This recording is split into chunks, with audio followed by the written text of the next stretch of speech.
Good morning বন্ধুরা, আজকে অনেক দিন পর আবার ওই কুমড়ো গাছের ভিডিও নিয়ে তোমাদের কাছে আসলাম। তোমরা বলবে যে দিদি ছোট গাছ থেকে তুমি সব পাতাগুলো কেটে নিলে গাছটা বাঁচবে কি করে? আরে দেখোই না, গাছের পাতাগুলোতে বিভিন্ন রকম দাগ এসে গেছে, গাছের পাতাগুলো মুড়ে যাচ্ছে। তাই জন্যই ভাবলাম খানিকটা ভালো পাতা যদি আমি একটু বার করে নিই, তাহলে গাছটা একটু ভালো করে গ্রো করতে পারবে। কি বলো? আজ কিন্তু সকালবেলা এই পাতাগুলো তুলেছি আজকে বিকেলবেলা।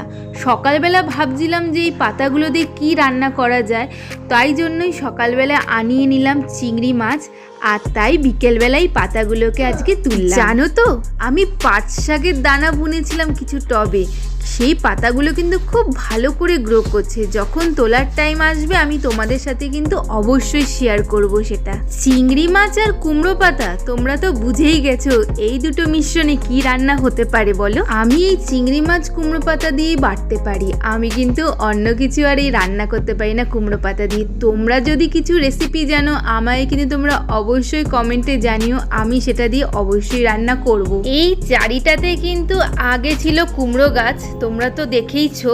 সেই কুমড়ো গাছটা মরে যাওয়াতে আমি কিছু লঙ্কা চারা বুনেছিলাম, সেই লঙ্কা চারা কিন্তু ভালোই ঝাঁপিয়েছে, প্রত্যেকটা ডালে প্রচুর পরিমাণে লঙ্কা হয়েছে। আমি দুটো লঙ্কা তুলে নিলাম ওই বাটার জন্য। এই টবটার মধ্যে কিছু পাট শাক আর পালং শাকের দানা ফেলেছি, সেটি আস্তে আস্তে গ্রো করছে। শীতকালের পালং শাকগুলো দিয়ে এখন তার দানা বেরিয়েছে, আর যে গাছগুলো কেটেছিলাম ছোট ছোট পাতা সুন্দর গজিয়েছে। আর নিচে এইবার প্রথম টমেটো গাছ লাগিয়েছি, যার থেকে 3টে টমেটো হয়েছে। তো এই ভিডিওটা তোমাদের কেমন লাগলো আমায় কিন্তু কমেন্ট করে জানিও। টাটা।